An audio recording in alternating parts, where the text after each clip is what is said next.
nama saya Ninyo Mandio Estini dari kelas 3F dengan NIM 21044112252.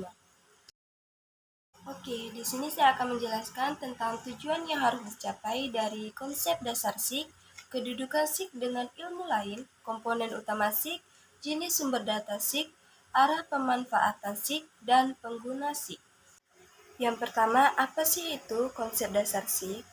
Konsep dasar SIG merupakan sistem informasi berbasis komputer yang digunakan untuk mengolah, menganalisis, mengintegrasikan, menyimpan, dan menampilkan data informasi berbasis geografis. Dalam konsep dasar SIG ini ada 10 konsep, yaitu lokasi, jarak, keterjangkauan, pola, morfologi, aglomerasi, nilai guna, interaksi interdependensi, diferensi area, dan keterkaitan ruang. Yang pertama, saya akan menjelaskan apa itu lokasi. Lokasi yaitu untuk memudahkan seseorang untuk mencari objek atau tempat yang ingin dituju dengan mudah. Yang kedua yaitu jarak. Jarak membahas ruang yang harus ditempuh untuk suatu objek. Yang ketiga ada keterjangkauan. Keterjangkauan membahas mengenai seberapa luas lokasi yang dapat diakses. Yang keempat yaitu pola. Pola di mana membentuk suatu konsep persebaran penduduk yang ada di dalam suatu bidang tanah yang harus ada keluarga saja. Yang kelima yaitu morfologi. Morfologi berhubungan dengan bentuk permukaan bumi sebagai hasil proses pembukaan alam dan hubungan dengan aktivitas manusia. Yang keenam ada aglomerasi. Aglomerasi yaitu pengelompokan tempat tinggal di mana orang-orang kaya tinggal di kawasan elit sedangkan yang miskin tinggal di daerah yang kumuh. Yang ketujuh yaitu nilai guna. Nilai guna interaksi manusia dengan lingkungan diberikan suatu nilai penting.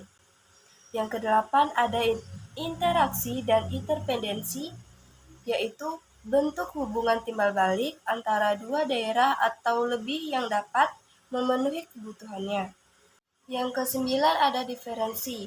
Diferensi area daerah atau wilayah di permukaan bumi mempunyai kondisi fisik sumber daya dan berbeda satu sama lain. Yang kesepuluh ada keterkaitan ruang. Keterkaitan ruang apabila dikaji dalam peta maka terdapat konversi spesial atau keterkaitan antara wilayah A, B, C, dan D. Tujuan yang harus dicapai yang kedua yaitu kedudukan SIG dengan ilmu lain. Yang pertama, SIG suatu teknik analisis data spesial yang menggunakan komponen seperti hardware, software, dan manajemen untuk memperoleh informasi data yang diinginkan pengguna. Yang kedua yaitu RS. Yang ketiga, kartografi seni ilmu, pengetahuan, dan teknologi tentang pembuatan peta. Tujuan yang dicapai yang ketiga yaitu ada komponen utama SIG. Yang pertama people, yang kedua software, yang ketiga data, yang keempat hardware, yang kelima HOS.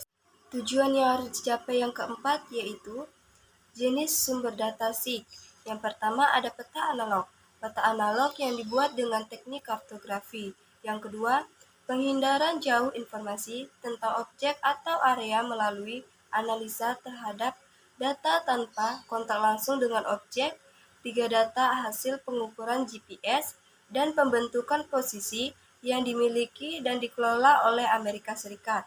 Yang ketiga, data hasil pengukuran lapangan yang berupa data kuantitatif maupun kualitatif dengan GNSS. Tujuan yang harus dicapai yang kelima yaitu arah pemanfaatan SIG. Yang pertama, lokasi untuk menjawab pertanyaan mengenai lokasi kedua. Yang kedua, kondisi untuk menjawab pertanyaan kondisi dari suatu lokasi. Yang ketiga, tren untuk melihat tren dari suatu keadaan.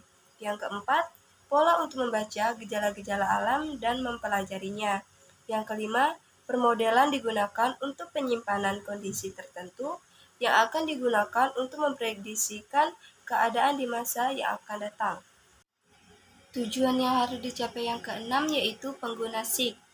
Pengguna SIG pertambangan, transportasi kehutanan, bisnis, lingkungan, geologi, hidrologi, penggunaan lahan dan fenomena, penggunasik pertanian, perhubungan, badan konversi, BNPB atau BPDP, SDM atau BMKG, Bapeda, Servinor atau ahli GIS kelautan badan atau instansi terkait.